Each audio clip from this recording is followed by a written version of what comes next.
Hi everyone, it's Grant Abbott speaking, and welcome to the launch of what I feel is probably in a very groundbreaking, innovative package that really will enable both accountants and financial planners to open up a brand new line of consulting and structuring revenue for their business and particularly with their clients. It's a comprehensive estate planning package which will go in, and you'll see that I've got a case study there that we'll focus in on, and we'll have a look at the ups and downs of the case study, and we'll end up producing draft documents for the clients. So the key features that we'll be looking at is going to be an enduring power of attorney.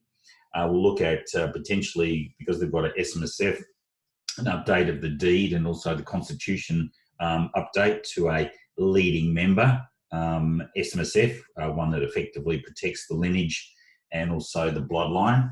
Then we'll go in and do the SMSF Will for those of you who've seen that. If you haven't seen the full analysis of that, you'll find all of that is sitting on our support centre in our website. And then we're going to go and have a look at the will with inbuilt testamentary trust. So I'm going to go through all of that and then explain what each document is so you have a really good understanding. And then we'll talk about costings a little bit later on as well. So, from my perspective, estate planning really is the next big growth area for accountants and planners, bringing safe, secure and certain distribution assets and wealth for generations to come. Really, nothing is impossible, as you'll see when we start getting into the estate planning package. That is really a prime tool using strategy automation, which really comes from robotic processing automation, enabling you to really make a dramatic difference in the quality of advice that you give to your clients. Now, traditionally, estate planning has been part of the legal profession, but as many of you have attested and know full well, is that where the lawyers get involved in terms of SMSFs, everything goes to the estate. And I'm currently working on a couple of cases where the estate has been pulled up for 2 years, including the SMSF, because of the payment of the superannuation money is going to the estate and then subsequent challenge. And they've both costed around about $200,000 in legal fees. So what we want to do is take control of it ourselves.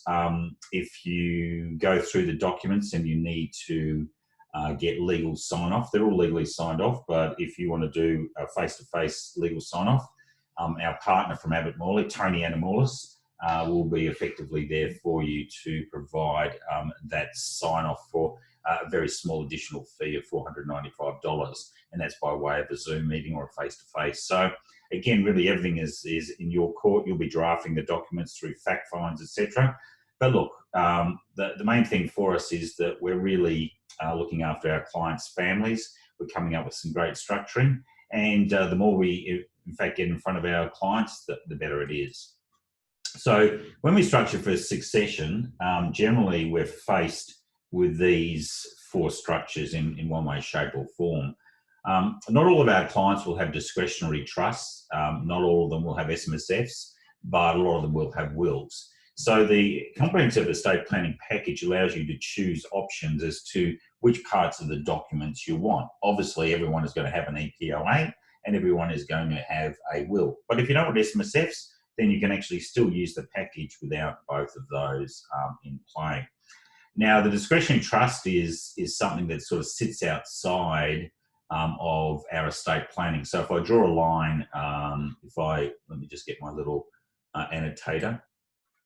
And if I draw a line down here, not a very good line, unfortunately, effectively the discretionary trust sits well and truly outside of our estate. So it's a law unto itself. What we do need to do, and you can do this through the LightYear Docs website, is to put in place a succession of appointors.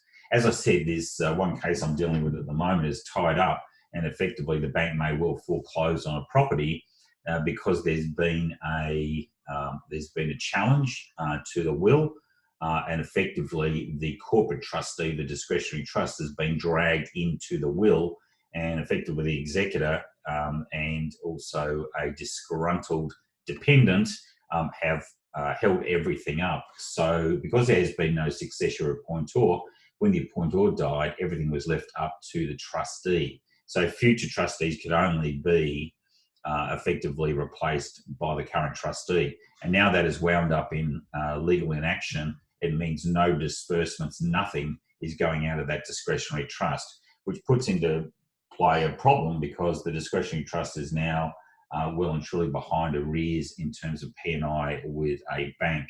So one of the things that I would suggest if you are doing this is to make sure that you look at your client's trusts, look at the appointers, and if they haven't got succession appointers, effectively put those into play. The same with the bucket company. What happens to the bucket company in the event of the death of the individual? Generally, the bucket company will find itself over in terms of the estate. The problem about that is if there's unpaid present entitlements sitting over here, the executor will no doubt make a claim on the discretionary trust. So you can see what a tangled web the discretionary trust and the will can play together. I'll later be providing a package which will include both bucket company, discretionary trust, and wills. But at the moment, we're really focusing on this. You've heard me before. My preference always is to look after the SMSF by way of an SMSF will, so that all benefits flow down. From, let me just go down here. So all benefits for the super essentially go down this way rather than going this way. The problem about that way is effectively when we go there, it's open to challenge. Benefits coming out of here through an SMSF Death Benefits Trust, income streams or whatever are protected by the law. So we're in a pretty good position on that one. So my preference is going down there, but we can get the two working pretty co-jointly. So we'll look at that when we get into our case study. Feel free to ask any questions along the way. Let's go in. Oops, I've got those. Let's just wipe that out and also wipe that out. So let's just have a look. Essentially, the comprehensive estate planning package essentially appears to provide a platform to look after a client's estate planning needs across their SMSF and also their personal assets. But really, we're not just looking at estate planning, we're putting in place structures now, including enduring power of attorney, that's going to cover both their superannuation and their personal affairs whilst alive. And that's really important if we want to have, for example, one of the members of the fund wants to go overseas, so that we have one of the existing trustees or the directors of the corporate trustee taking their place if they've got an enduring power of attorney. So we can do all of these through the comprehensive estate planning package or the SEP. The key is to produce all the documents at once and then work through the client with over one or several meetings. Essentially, we'll go through and we'll have a look at the documents, but once we produce it, and it won't take that long, then effectively what we can do is we can be in a position of sitting down and either go through one by one with the client or giving them the whole thing and taking it through, which is probably going to be a little bit overwhelming for them, but really on a one-step basis, feed it and drip feed it out to the clients. So as I said before, we've got an EPOA, an upgrade of the funds deed if you have an SMSF, SMSF will, and a will built in with testamentary trusts. So let's have a look at it in light of a case study. So we've got John Smith, who's age 57, still working as a doctor with $1.4 million in super, and a wife aged, Sally aged 48, who's got $600,000 in the Smith SMSF. And that's been going around for a while, hasn't been updated for a while, and has a corporate trustee, but of which both Sally and John are the directors. As an aside there, if we wanted to, Sally could, if we put this EPO in place, Sally could resign as a director, and John could be the only director of that superannuation fund by way of the fact that he holds Sally's enduring power of attorney. Now, in that regard, we've got, the fund's got shares of 400K, medical rooms, which is leased to John's medical practice. We'll talk about that a little bit later on. and there's $400,000 in cash. So it's not a bad little fund. Probably want to go and do a good investment strategy around that one. Would be pretty crucial, given if you saw the recent articles from Dana Fleming from the tax office, essentially saying that the 0 to 100% asset class effectively is really it's not up to scratch anymore. So when we have a look at that, we probably want to go and do a investment strategy, get that up and running. Now, we've got son Matthew's age 33 and is a manager with a second-tier accounting firm. He's been married to Beth for 10 years and has 2 children, Ben and William, who are both under age 10. John helps them out now and then when they're short of cash, as most parents do these days. Daughter Marie is age 28, lives in Adelaide, is a doctor and is single. John has 2 investment properties in Dubbo and Singleton, so one in Dubbo and one in Singleton, plus a family home at Drummoyne, which is in their joint names. So if we look at that, when something happens to John, then effectively Sally ends up with the full interest in that property. He also has an investment in a medical practice, which is a private company, and that effectively leases the property from the SMSF. And he would love to see Matthew run that private company one day. Well, just not up to, at this stage, he's not really up to it. Matthew's $140,000 on super with AMP. Beth has $60,000 in BT super. So, they may well look at joining their parents' fund, as Marie would too. So at this stage, we haven't got that. Now, on the scale of importance, so what we try and do is find out what John's wants and needs are from our fact find. So on the scale of importance in his life right now, family and looking after the family is 9 out of 10. So what we're focusing on is something that is obviously very important in his life and something that is super crucial. Now, what we've elicited from him is that on his death, his super does go to Sally as an income stream and then to be shared between Matthew and Marie and any of his lineage at the time. So basically what we're going to do is we're going to build an income stream there for Sally that will then pass to Matthew and Marie. So that'll come out of the SMSF Will. Matthew and Marie to get $200,000 from super. And remember, at this stage, we've already got $400K in cash. Each of his children to get investment property, so one in Dubbo and one in Singleton. Marie to remain in the house for life and then to go to the children. Well, effectively, that's the case anyway, because on his death, that asset in itself would pass to Marie. So although we're doing John's wills and SMSF wills, once we get that better down, then we need to work to Marie. And it's probably not, not Marie, it should be Sally. So sorry about that, I've just got a bit of a typo there. So let me just go down here. So Sally, because Marie's in Adelaide. So Sally's to remain in the house for life. So what we need to do is effectively, as I said before, we want to make sure that we do John's first, then we move to Sally. And then given that there's a couple of young kids, I'd probably look at doing also Beth and Matthew's wills, etc. Now, the shares in the medical practice that go to Marie and Matthew via testamentary trust, that is for his bloodline only. As I said before, Sally will effectively have that property anyway. So it's not a life tenancy. If that property was in the name of Matthew and we wanted to achieve this, then we would do a life tenancy. But effectively, once he passes on, it's effectively all Sally's. So let's go and have a look at how to do this. So what we need to do is just go to LightYear Docs. You can see here we've got a comprehensive estate planning package, and just a couple of things I'll share with you as we go through. This is different. Again, you can see on the left-hand side, there's quite a lot of documents that actually get pumped out through this interview process. Again, this is unlike anything that you probably have really seen before. And what happens is that we started it with our related party loan for shares and also property, where we started to build 5 or 6 documents together.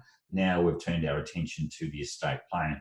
The purpose here is to make it fast, efficient, and instead of you having to farm that work out to lawyers, essentially you're bringing it in-house. which is pretty crucial, which now means that you control the whole process. And you'll see as we go through, a lot of that information that we would have gleaned anyway from John and Sally and all that, that would have been in our purview. That's in our wheelhouse anyway. So it doesn't make sense to actually go to a solicitor and have to elicit all that information. So getting back here, so this is the LYD Comprehensive Estate Planning Package. If I just get you up here, I'll show you where it is on the site. So I'll just go to LightYear Docs. You can go down, and if you go into your product categories, and then we go down into our estate planning, and you can see there, family allowance agreement. You want to make sure you do that for both Beth and also Ben, William, and Matthew. I'd want to put that in place. We've got the comprehensive estate planning package, which is $439. Now, normally all our documents are $99, but here we've gone $439 because effectively it has for us, it effectively has a number of documents together. So again, it's very inexpensive compared to anything else, and we'll go through and we'll have a look at that. So the first thing is we want to, we've put it in a vault name. So like any document, if I go here, if I wanted to get because I'm on you can see LY Strategist, I'm on an unlimited package. And if you intend on doing like one of these a month for clients, so if you're going to do 12 a year, you're better off honestly going to our $795 all up package per month, or simply go to a license, which is $6,900 per annum. You can run those through your family trust or your services trust, etc., which is basically means you can do as many documents as you want. So when I go down this track, I start my document. As you can see, I need to put it into a folder, and then what I would do is I would effectively put that into, I would put that into my folder. But I'm not doing that at the moment. So what I've done is I've gone through. So I put, once it goes into the folder, I give the document a name, so it's easy for you to come back and work it out. So this is the Smith Comprehensive Estate Plan. Now for document branding, if you're one of our licensees, effectively you can send us your logo and we can white label the whole portfolio for you, or the whole platform. Here, if you don't, you can go, if you don't put a logo in, effectively everything will just come out with no logo. But again, it's all signed off by Abbott-Family, you'll see there. And then what we've got here is we've got, effectively, I've put in the Abbott-Family logo, so that'll pop up through the documents. Now, the next step is probably to me the most important, is you'll see as we go through, and I'll just read here, please enter all of the common parties that will be used in this document. So ordinarily, if we were just doing an SMSF will, or we're doing, for example, that family allowance agreement, which I'd encourage to be put in place for John and also Sally, providing financial support to Matthew, Beth, Ben and William, then what will happen is we don't need to put in common parties. But because we've got all of these documents here, by putting common parties in, it actually saves us a lot of time. Now, I've jumped ahead and effectively I've put in these names. So we've got John Smith, who's living in Smith Street, Drummoyne. The next person we've got is Sally Smith, who's also obviously living with John as well in Drummoyne. I've then got Matthew Smith. Remember, that's the oldest child, who's a manager at a second-tier accounting firm. He lives in the city, in Sydney. Then we've got his children, Ben Smith, and then we've got William Smith, and then we've got Marie Smith. Now, I haven't put in Beth, but if I wanted to, I could just go in, add in there, Beth Smith, 100 Jones Street, Sydney, New South Wales, 2000. So I've got that. So she's now in the thing. I've also got the trustee of the SMSF. So Smith Nominees is the trustee of the SMSF. As I said before, we've got John and Sally. Sally could resign and John could just simply be the sole director if we wanted. But at the moment, we've got both of them there. If Beth and also effectively Matthew want to join the fund, then we can do that. Then they'd obviously be directors as well. But if, once again, if Matthew ends up taking, having Beth's EPOA, then he could effectively run it by himself. So let's go to the next one. So now we've done all our common parties, and you're going to see where it follows now. And this is brand new, so I haven't done it. So I'm doing the enduring power of attorney. In the documents, what I've done is I've chosen the enduring power of attorney. So that's New South Wales. And you can see there we've got a whole range of different EPOAs. Now, it makes sense to look at updating the constitution. So I could upgrade it to a SMSF specialist, special purpose corporate trustee, and the trustee. But what I've done is I've actually chosen to upgrade to a leading member corporate trustee. Now, the importance of that one is we go back to this slide here. As I said before, I've run into a couple of problems where the corporate trustee of the discretionary trust finds itself inside the will and the executor, and if there's a challenge, it gets caught up. And that'd be exactly the same case with the SMSF. But if you've chosen a leading member corporate trustee, and we chose leading members, so in this instance, the leading member would be John Smith. So John is really the person who can hire and fire the trustee in an SMSF, can appoint and remove members, and really has veto across all the decision-making inside the SMSF. But what happens if John retires, becomes mentally incapacitated or dies, then effectively what happens is that the leading membership goes down to the next level. And in this instance, we transfer it, much the same as we'd have a royal family, we transfer it from John down to Matthew. So Matthew would now be the leading member of the fund. Now, in that instance, what happens with a company? Well, when we set up this company, effectively what we do is all the shares are held by John, but if he retires, becomes mentally incapacitated, or dies, effectively all the shares are cancelled, and the new leading member coming in, being Matthew, then is issued with all the shares. So that effectively means on death, that corporate trustee doesn't pass over into the estate and get blocked up. Remember, we wanted everything to come out of that SMSF, in fact. So we go through there is, we'll do that upgrade, those two. Again, if you haven't got an SMSF, then you simply can go through and do your wills and testamentary trust and enduring power of attorney. You may well just want to do the will and testamentary trust, and if you do that, then effectively you can just go straight on to LightYear Docs, go down into our estate planning, and then just choose to do the last will and testament and the enduring power of attorney. What we're building in this comprehensive package is a very easy to use system. So what I'm going to do is upgrade that. I'm going to upgrade that. I'm going to do an SMSF will and last will and testament. So this is, our wills have built-in testamentary trusts. So we'll talk about that a little bit later on. So we're now down at the EPOA. So I've gone through, remember all these common parties. I put John, Sally, Matthew, the son, Ben, William, Marie, the daughter.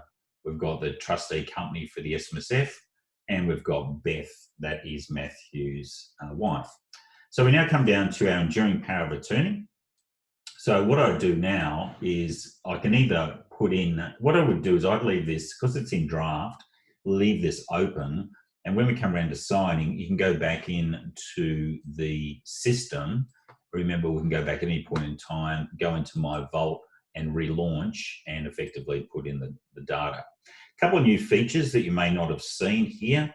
I would always, as I go through, save the answers. Again, it just makes sense in case your system crashes or whatever. If you get that blue screen of death, which has happened to me, then you end up losing everything. So save the answers. Another one here is you can actually get a document preview. So you can see what the document looks like at any stage of the process. So mine is popping up. So it should be, there we go. So it just takes a while because it's such a big document. So I've got Abbott-Family, and you'll see it's a little bit different here, and a lot of the features are basically not there because we haven't completed them in. So you can see what it looks like on a base level at any point in time. The other one here, which is like, see the answer summary. Oh, sorry, I've got to return to the interview. I can do the answer summary, and this will tell me what questions and what I've basically said at any point in time. There's all the common parties that I've got there, and you can see now when I get down to the enduring power of attorney, I haven't filled in any data there. So that's not a bad idea, particularly if you're using it for companies before effectively you print out. And of course, you can print those at any point in time. So all that data is there. If you complete it, if you saved it anyway, you can always relaunch the process. So who's the principal? This is where the magic starts to happen. So it's John Smith. So that's pretty obvious. We go to the next. Who's the attorney? Well, let's go the individual. Let's choose joint attorneys, Sally, and add another. And let's select Matthew. So what we've got there now is we've got the first line of powers of attorney. Now, a substitute attorney, so if something happens to both Matthew and also Sally, which is very unusual because they hold it jointly. If something happens to Sally, then Matthew just carries on. But if we're going down the next line, let's choose an individual. And what we'll do is we'll go to Marie. So, and I can make that again joint, but I'm not going to do so. So it goes to Marie. Now, here's the powers that will be placed in the EPOA. One is that we want to make sure that if something happens to John, that we need specifically, if you've heard me before, you need to have a specific inclusion in the EPOA in order to undertake trusteeship for the purpose of the SIS Act. So we go there. So effectively he'll be able to, or both Sally and Matthew will be able to act on behalf of John as a replacement trustee, or in this instance, a replacement director of Smith nominees. Plus, of course, we want the catch-all, which is traditionally do anything on behalf of the principal. Now, when will the power of attorney commence? We've got three choices there. I would go upon signing the document, just in case something happens. It's silly. Well, we could put this in place, but if, for example, if John wants to simply resign or go overseas, it doesn't want to handle his directorship anymore, then we need to have this in place upon signing, because otherwise these two effectively don't really apply if we want to do a replacement trustee. Does the principal want to revoke previous? Absolutely. Do you want, now in New South Wales, and it's New South Wales only, you need someone to certify the enduring power of attorney. Now, because you're doing wills, you may as well get Tony Anamourlis to do that, or you get your local solicitor. So I'll just put in Tony there because he'll be signing off or looking at your will if you want to go down that track. He effectively can do the enduring power of attorney at the same time. So attorneys should act jointly and severally if you want. Date to confer living and medical expenses, don't know. Do you want to put in any additional powers or conditions or limitations? Effectively, we won't. But that's essentially up to you if you want to do that. New South Wales is a very, very comprehensive EPOA. So what we've done now is we've gone past the family super fund. So effectively, we've gone past the EPOA now, and we've looked at it, and we're going to start our upgrade. So we've got a company, and effectively there, we just pull in Smith nominees. So effectively, that's the trustee of a company. Remember, we're going to upgrade. What we have here is now we're starting to move into upgrading the constitution. So I look down, select the party. Again, we know what the company is. We need to effectively, can see there, it just completes everything for us. We need now to make a decision around the shareholding.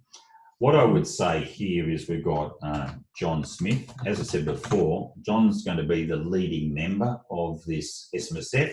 So we put him in as a shareholder. So prior to doing this, what you need to do is effectively do a 484 or do an amendment to the company such that the shares of any other shareholder are cancelled. Because it's just a trustee company, there's no value or CGT or stamp duty consequences. And then just leave John as the leading member. John is obviously going to be the chairman then. So that's the updating the constitution. That's all that's required. Now what we're doing is we're working into the leading member. So we've got John Smith here, who's the leading member. In the event of the death or incapacity of the leading member, who's the next person? Second leading member, I would say, is Matthew. Remember, this is all done in draft.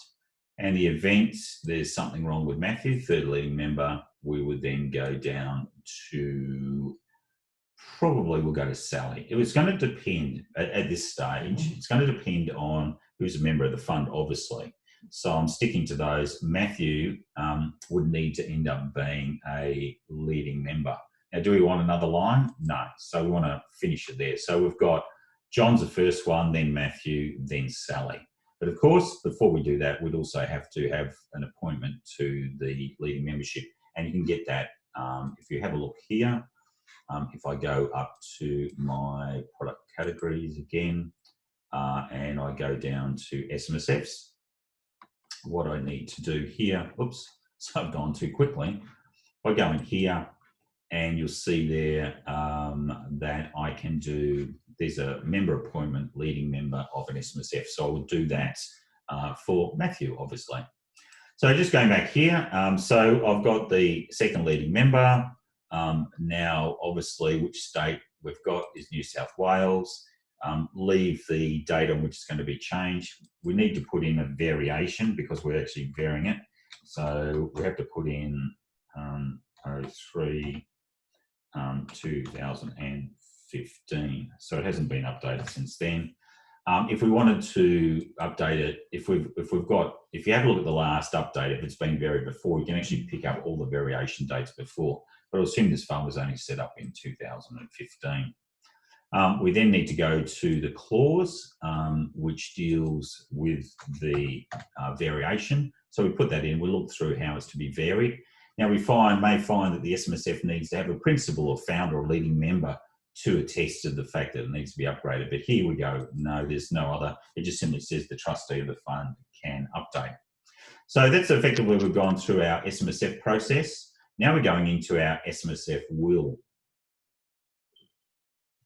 So remember, just going back on this one, his wishes, essentially he wants his super to go to Sally as an income stream and then to be shared between Matthew and Marie to get $200,000 from super. So let's go back in and work on this one. So who's the testator? We obviously know that's John. We go to the next one. Do we want to revoke earlier nominations? So that's all BDBNs. Absolutely. Does the member want reversionary pensions to take precedence? Yes. He's not 60 as yet, so he's not entitled to an ABP. So effectively everything's in his accumulation account. So an SMSF will only deals with, particularly when we go yes, only deals with the accumulation stage. If we go no, then effectively what we've got there is that the reversionary pension would fold back into the accumulation side and be dealt with there. But if you've got a pension going on, absolutely take precedence. Now I'm doing that now, even the fact that he may not start that pension for a couple of years, I want to put that in place. Alternatively, I can keep this on hold and update at a later stage. Does the member want to appoint the executor? Absolutely, as a replacement director. Does the member want death benefit payments? Yes, we've already found that out from John. Does he want a professional look after the estate upon the member's death? In fact, we do want that one. So what we're going to do is we'll put in another one. So we're going to put in an individual. So we'll put Sam Accountant. We've got there 5 Pitt Street, Sydney, New South Wales, 2000. So you can see I can add extra parties if I want. So now where I'm down here, I can keep on going through, but you can see down here, I'm a nominated professional. So what I'm going to do is professional's full name. It's Sam Accountant. What's he going to effectively be dealing with here? So we can say that it's going to be a normal accounting, normal partner accounting fees. So we can do that. We can put the party or a company in there if you want to put the firm. So I'll just put the firm name in anyway, Sam Accountants. And then obviously we know that's 5 Pitt Street. So I may well go back and change that one. As I said, once you get more and more involved in this process, please, once you start to do some for yourself, because I'm working out now how to give each of you a freebie on this for you to basically do for yourself. Select the address. It's actually at Pitt Street there. So that's the firm. So we got the meeting there, and I've just chosen the address. So actually should do, what I'll need to do is I'll have a chat with our developer so we can choose the address there as well. So now, so that's our SMSF will. Now we go to our last will and testament. Is there a life interest? Well, no. Remember, because Sally ends up with the property itself. Then go down to the testator. So here we've got John Smith, who's the advisor, Sam Accountant, and then the executor. So the executor is going to be Matthew, and that is the son. Now, if we wanted to add another one, we could make it much the same as the EPOA. We're going to put in there the spouse. So that's the first line. So this is exactly the same as the EPOA. And if they're both gone, then who's going to be? Obviously, we'll make it Marie. And then we could add another if we wanted to, but we're not going to do so. Now, for this one, what we need to know, for the EPOA was different because it was joined severally. But if these two are acting as executors and they have a fight, who's actually going to have precedence? In this instance, we'll give it to Matthew. Again, we produce this in a draft form for the client and then let the client make a decision. So the estate beneficiaries, we've got the spouse. She's the main beneficiary. And we've got there, it is Sally. So then what we want to do is add another. We've then got the children. Are they the main beneficiary? No. And it's going to be Matthew. Does the children have their own children? Yes. So remember, we've got, because what will happen is the testamentary trust will flow to them in the event that something happens on the death of John. If Matthew's not around, then it flows into a testamentary trust to Ben and also William. So is there another beneficiary? Absolutely. So again, it's a child. Is this the main beneficiary? No. And that goes to Marie. Remember, she's going to get a property. She has no children because she's single. And effectively, are there specific bequests? Yes. So who's going to pay the expenses? Obviously, the estate. We then go down to next. So remember, what we've got here is Matthew is to get the property at Dubbo. Then we've got Marie to get the property at Spiggleton. So effectively, that is it. And then we go through, I think I've missed something. Okay, sorry, I forgot something here. I'll come back to that. I'll just show you. I know when there's something that is blank. So next, so that's the final page. Now, what I would do is I can either remember preview or have a look through. So I can go through and I can see, is there any pages that I've missed completing? So I go through, look at my enduring power of attorney. Matthew's my attorney, substitute is Marie. The details, Tony's going to take it. I've got simplify, etc. I've got the details of the trustee, the SMSF. I've got the company, the special purpose company. I've got the shareholder being John Smith. I've then got the upgrading constitution, John Smith. Who's the leading member is John. Then it goes down to Matthew. Then it goes down to Sally, which is what I wanted. Put all their details in. Third leading member, I've got in there. Deed of variation, then the binding nomination. And so I've gone yes. You can see there I haven't ticked that box. Do you want to catch all? I would say yes. And you can see here I haven't done any death benefits. So obviously I need to go back to that session. So remember when I have a look at the binding nominations, I need to go back to my nominations and directions. I forgot to put that in. So do I want to catch all? Absolutely. And then I didn't do my binding death benefits. So I've got the binding death benefit nomination, but I didn't do my death benefit payments. So does a member want a specific bequest out of the member's accumulation account? So again, you can see how intuitive this system is. So Matthew Smith is the son, and we can put in there, for example, they're getting a percentage, but here, remember, it was $200,000. Then we've got his sister, and that's the daughter, and she's to get $200,000. Obviously, there's no property at this stage. Death benefit payment to the main beneficiary. So what we want to do there is obviously goes to Sally Smith. She is the spouse. And I can choose a lump sum or an income option. So I've got an income option. Do we want any terms and conditions? I would go yes. And I'm going to start to do some drop-down boxes for these T's and C's. But essentially, a reversionary,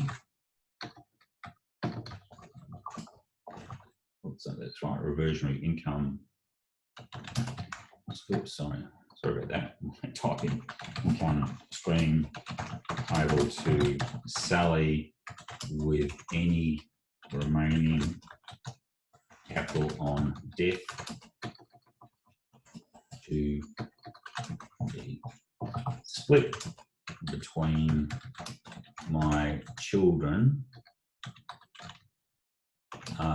as they see fit and according to the superannuation laws at that time. So that's okay. Now, residual beneficiaries, if the main beneficiary is not alive, then we've got Matthew Smith and Marie Smith. If they pass it to their children, it may well be as an income stream. So we'll put in what's the maximum penalty? It'll be non-commutable allocated pension. So what's the maximum percentage they can have? So effectively, it looks as though we have completed everything. So I'll just go to the finish, and then that will throw up the, oops, my interview session's expired. That'll be a bit frustrating. Let me go through and have a look. So I need to go up and hopefully, so this shows you where you can, let's hope it's save the answers. We're going to find out, aren't we? So we go down to Abbott-Family. And that hasn't happened to me for a long time. So we go down here. The Smith SMSF Will. Okay, so it looks, so we relaunched that one. Oh, so that's not the Smith SMSF Will. Sorry, that was my, oops, the wrong one. So I'm not sure, it didn't pop up there. So there's a little bit of a, I'm sure I did it there. Anyway, I'll just show you, let's go through quickly and try it again. As I said, we only just put it up to the system. So let me go through. I'm going to show you how quickly we can do it. Now, it's probably because I was mucking around with it and then it tends to time out a little bit later on. So I'll go into the estate planning, And then I'll go through the comprehensive estate planning package, start the document, the Abbott-Family, and I'll start. Oh, actually, it might well be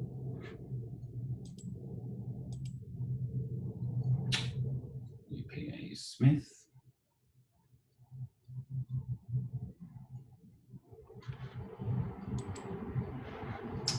No, it's not in there either. What's this? There we go. Okay, so that was it there. So it actually has been saved. So if you saw that, it was, hopefully, we go through, oh, there we go. We'll see what we've got. The documents, we've got that. Common parties, so we've got all that. Oh, look at that. So I'm just, as you can see, I was worried. I thought I'd have to go through and do it again. Let's just go through and see. There, so it looks as though I've got, yeah, so it looks as though I've got everything. So what I've done there is by saving it, it wasn't in the, wasn't in my vault, it was in my in progress docs, so I didn't lose that. So again, that's the benefit of saving it. So let's go to finish. And let's hope it pops up.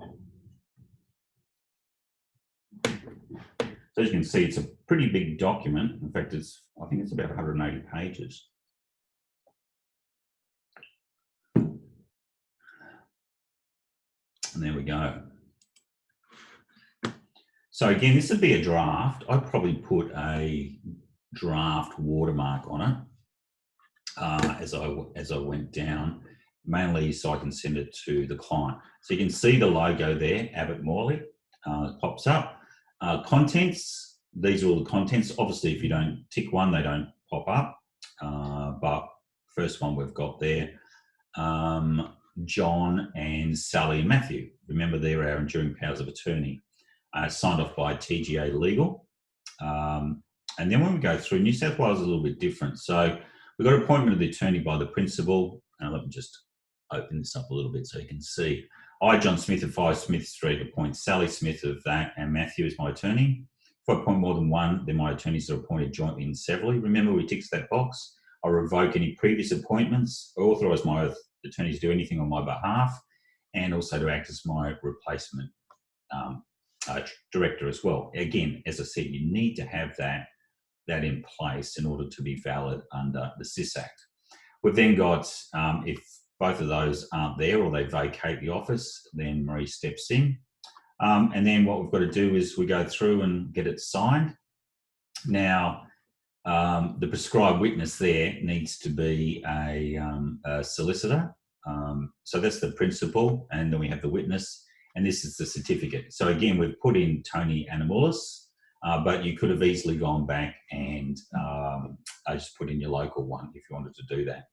So we go through the powers of attorney. So the next document popping up will effectively be the constitution upgrade to a leading member of a corporate trustee. So what we do there is, in order to affect that, it actually has to be a binding resolution of the members. So under section 137 of the Corporations Act, or sorry, 136 of the Corps Act, if the members have a meeting, then effectively they will take control. But remember, we want to cancel any other shareholder except for John being the leading member. So we go through there and he agrees. Once he signs this off, effectively the new constitution pops up. So this one, as I said before, I haven't got time to go into. There's a special, I've done a special presentation on this, which is sitting in our support centre. But effectively what we have there is that on John's death or retirement or incapacity, the shares automatically go through to John. The other one is that when we have a replacement director, listen to this, when we have a replacement director, who in this instance, remember, is going to be John and also Matthew and also Sally, effectively they come in and act as the executors or effectively Matthew and Sally will come in and take control as a replacement director, and they're the only ones who can make decisions, of course, along with John's leading member vote around the disposition of John's benefits. So, for example, if we brought Beth in as a director of the corporate trustee, she would have no say in the disposition of John's benefits pursuant to that SMSF will. So I'll just go through here quickly. You can see there's all the constitution, memo and articles. Now we're setting up a leading member, so actually doing it. Remember we did that with John, then to Matthew, and there's a PDS on the leading member. So we then go from here, the trustee, the superannuation fund, trustee of the fund. The leading member is Matthew. We'll sign that down there, and then a replacement. So second leading member is Matthew, third leading member is Sally Smith. So it looks as though I may have missed out the first, the first leading member is obviously John, silly me. So it's signed there by John Smith, and the leading member being John Smith as well. We then go down and we have a look at the provisions around leading membership. If you haven't had a look at that again, I've done a whole session on that because I just want to get through and show you what we've got. We then go from here and we get down to the SMSF will. So the SMSF will is here, and that's for John. And then we go through, and that's our, effectively, that was our PDS. So we've got the application by John. This is for SMSF will. Revocation, remember we ticked all this, of early death benefits, reversion pensions take precedence, and appointment of replacement trustee and the member. As I said before, death benefits lineage, specific bequests. Matthew's to get 200, Marie's to get 200. Importantly here, these specific bequests may be transferred directly to the designated beneficiary or any trust, company, person or other entity that the beneficiary directs, including a transfer to the deceased member's estate for the asset to be held specifically with the beneficiary in a trust. So we can transfer this to the estate and they can be used as forming a testamentary trust. But remember, we want to make sure that with this one, it doesn't go over there. It wants to come under there. So what I've created here, when we have a look at here, at the direction of the beneficiary or any leading member, the trustee may create an SMSF Death Benefits Trust to hold the designated bequest. The Death Benefits Trust is a discretionary trust whereby the beneficiary or their assigned is to be trustee and appointor. Further, the beneficiary is to be designated primary beneficiary of the trust along with any lineage or such other designated primary beneficiary along with any lineage or such other beneficiaries the beneficiary includes. So with this, on the death of the member, then what we would do is, I'll just go back to our product categories. On the death of the member, what I would be building for them, this SMSF Death Benefits Trust, I'd simply be going down to my trust section. And remember, this doesn't happen until death. And remember, you've been appointed as the professional for that. So what I'd be doing is a leading member discretionary trust. So in that instance, I'd be building that and I'd be calling it the Smith or the Matthew Smith Death Benefits Trust if we wanted to do that. But for $200,000, probably not worth it, but effectively it's not a bad position. So the main beneficiary, Sally Smith, so she's to take the income stream only with an income of the capital, the spouse referring to be distributed to my direct lineage, should remain alive. So as you can see, we've got that. In fact, I don't know why we've got, okay, we've got that.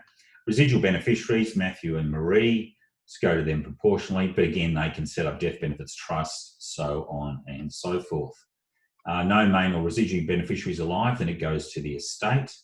Nomination of professional, so the SAM accountant is there and is to be charged normal partner accounting fees.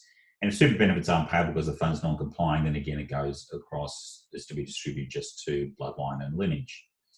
So that's witnessed, and then obviously the directors have a meeting, they sign it, and that's a binding resolution. So both directors have signed, and that's our SMSF will. And then finally, we go to our last will and testament. So we go down here, again you can see it's signed off by Abbott-Family. But because this is effectively the provision of legal advice, you will need to get a lawyer to sign off on it. But as I said, we need, just on this last will and testament, not the other documents that we've provided, you can do a Zoom meeting with your client using Tony, and it's $495 for that Zoom meeting. So he will then attest to the fact and sign off and really carry through or walk through the will and testament with the EPOA with your client. So revoked and formal wills, basically here it doesn't seek to influence or direct any trust or super fund with the trustee, so it's solely for the estate. Matthew and Sally are both going to be executors, which will also then make them a replacement trustee. Remember, we did that under the SMSF Will. In the event of the tied vote, Matthew's got the binding vote. And if they both predeceased or unable to willing, then it goes to Marie. The executors, any testamentary trust, etc., we set up. We've got inbuilt testamentary trusts in here. Provision of advice, Sam accountants, again, will come and control that whole process. That's where you'll put yourself in. They'll obviously pay off, the executors step in, pay off any expenses, look after any creditors, do any tax returns, etc. That's why it's important to appoint you as the advisor. Now, the beneficiaries of the estate, we've got Matthew, Ben, and also William, and Marie and Sally. Specific bequests, so Matthew and Marie survives me by 30. They take the following complete interest, the following assets: property at Dubbo and property at Singleton. There, so I need to look at that. Now, when they do that, making a decision on the disposition of any specific asset pursuant to the above, following discussion upon the advice of the estate's professional advisor, they may place, transfer, allocate any specific bequest to a testamentary trust. So what we've got inside this will, instead of forcing it into a testamentary trust, because we don't know when this happens, what the rules around testamentary trusts are. So we've got that ability to put in a testamentary trust at that time. So our wills have inbuilt testamentary trust and all the T's and C's around clause 15. Any estate left over goes to Sally Smith, and again, she can set up testamentary trust for her. And then if we've got the residual estate, if Sally's not alive, it's to be split between Matthew and also Marie. And if Matthew's not alive, then it goes into a testamentary trust for his children. For her, it just goes into her estate. And there we go, all the general powers, etc. We go down clause 15, which deals with testamentary trust. Actually, 14, I think. Yeah, so I actually have to change that. So it's actually, I need to change that in the documentation. It's actually clause 14. And then we get it signed off. And then bing, that's your comprehensive estate planning package. Now, before we go, one other thing that we want to look at is if you look in the support centre under strategy, information and advice, we've got an SMSF Will client fact find, which we've just released. Download that. And effectively have a look at that anyway. It's a really great document. And you can get much the same as our investment strategy. It goes through what an SMSF Will is, why it's important as opposed to a BDBN, and then gives the client the ability to instruct or complete this form and complete the form and effectively enable you to do an SMSF Will. Now, that'll be blown out later to cover the whole comprehensive estate planning package. But at this stage, it sort of fits in really well there. So to wrap up, what we've done in the space of an hour, and really it didn't take me that long, if you already have all those common parties, effectively you can build that suite of documents, which really would cost between $8,000 to $15,000 depending on the estate. Probably that one around $8,000 to $10,000 if you try to do that through a legal firm. Now, I would say it's definitely worth between, it's up to you, but between $5,000 and $8,000. And I said the package is $439. And then if you want to go and get sign off from Tony, if you're doing the last will and testament, then it's an additional $495. We've got the fact find and the SMSF Will, but we will EPOAs and wills on their way. So what I would do is I'd get that suite of documents, put it in the draft, send it off to the client, maybe start with the EPOA, then go into the upgrade of the deeds and leading members, then do the SMSF Will, and then do the will. So rather than give them that whole information, because if we have a look, what have we got here? If I go back and have a look at here, so we're up at page 107. That's way too much documentation for anyone to basically go through. So you're better off punching it into just different little bits. And then, I prefer piece by piece, get each draft signed off, and then do a complete signing package at the end. And you may well want to do that with Tony so he can witness and attest and record this session on Zoom, which would be the best way of doing things. So from that one, look, we're always there to help you at any point in time. I've got a question from George Elias. Is it possible to create the EPOA so it only applies to being a director of the SMSF trustee? Absolutely. So that was a really good question, George. So if I go back and have a look, and I just wanted to do that because there's a pre-existing EPOA there, then what I need to do is effectively, I can go back in here, I can relaunch. So I'd go back in my vault, because it'll now poke up in my vault. I look down at the Abbott-Family, remember, because that's where it was. You can see I've actually got quite a few here. The Abbott-Family will now poke up. I'll go down and I've got the complete package there. I would relaunch. See the little button says relaunched. I've received it. I could then go down with the EPOA. So this enables you, as I said, you can do a draft, but you can come back and change any T's and C's that you want. So the clients come back and said, oh, look, with the EPOA, all I want to do is change it. So I've got the principal there, I've got the attorney, I can change those any time. And then I've got the power of attorney. So what I can do there is, if there's an existing EPOA, then we can keep that in force. I tick that box off, and that now means the EPOA is solely for superannuation fund purposes. So hopefully that makes sense there, George, sorry. And then it means you can go back and change. And if you didn't like, for example, here you might go the attorney. We're not really interested in having Sally, so we can go through that process and delete Sally out of the equation if we want. So we can go through and amend everything anytime. Remember, save answers, preview, so on and so forth. Anyway, just over the hour, so sorry for taking a bit longer, but I'll now get this recorded and I'll put that up on the support centre very shortly. And look, bear in mind, you always want to have a look at the support centre. You have to log in to get to the support centre. We've got that SMSF Will. Download that now, go through it yourself, and have a look at all our webinar and training videos. So we've got, EPOAs, we've got, what I would suggest that you probably want to have a look at is definitely the Leading Member Suite for family protection, because we also look at the trust as well. So there's a whole lot of stuff there. But anyway, look, I've jumped over time. Thank you very much for, look, to me, this is groundbreaking. To do all of that, all of those documents in what it took me about 20 or 30 minutes is unbelievable. So what I'm going to do is get a code for you, for all of you to try it once yourself, build it for yourself and just see what goes on from there, so you get a really good feeling of what's going on. Anyway, it's Grant Abbott signing off.